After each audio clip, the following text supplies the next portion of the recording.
আমরা দেখব কোন কোন ভার্বগুলোর পর ইন ব্যবহার করি।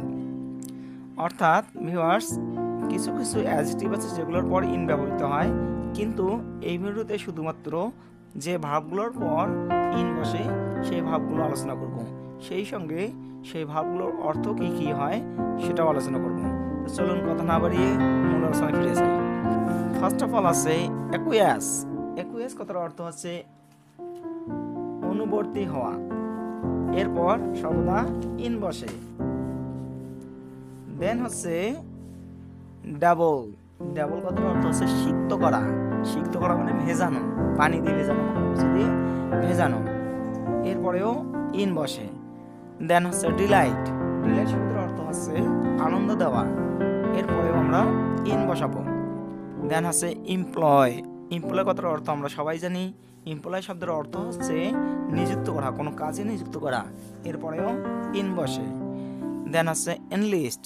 এনলিস্ট কথার অর্থ হচ্ছে তালিকাভুক্ত করা। এই এনলিস্ট শব্দটার পর সর্বদা আমরা ইন ব্যবহার করব। দেন হচ্ছে এক্সেল।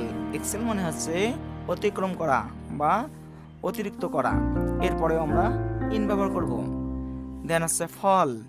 আমরা জানি ফল মানে কি পতিত হওয়া বা পড়ে যাওয়া, ফল ইন বসবে। দেন হচ্ছে গ্লোরি। গ্লোরি মানে মহিমান্বিত করা, গ্লোরি এর পর অবশ্যই ইন বসবে। দেন হচ্ছে ইনক্রিজ। ইনক্রিজ কথার অর্থ হচ্ছে বর্ধিত করা বা বৃদ্ধি করা, এরপরে আমরা ইন ব্যবহার করব। দেন হচ্ছে ইন্ডালস। ইন্ডালস শব্দের অর্থ হচ্ছে কোনো খারাপ কাজে নিযুক্ত হওয়া বা প্রশ্রয় দেওয়া বা ইচ্ছা পূরণ করা, এর ক্ষেত্রে ইন্ডালসের পরেও ইন বসবে। দেন হচ্ছে ইনভলভ। ইনভলভ কথার অর্থ হচ্ছে অন্তর্ভুক্ত করা বা ভিতরে ঢুকানো, ইনভলভের পর সর্বদা ইন বসে। দেন হচ্ছে প্রিজার্ভ।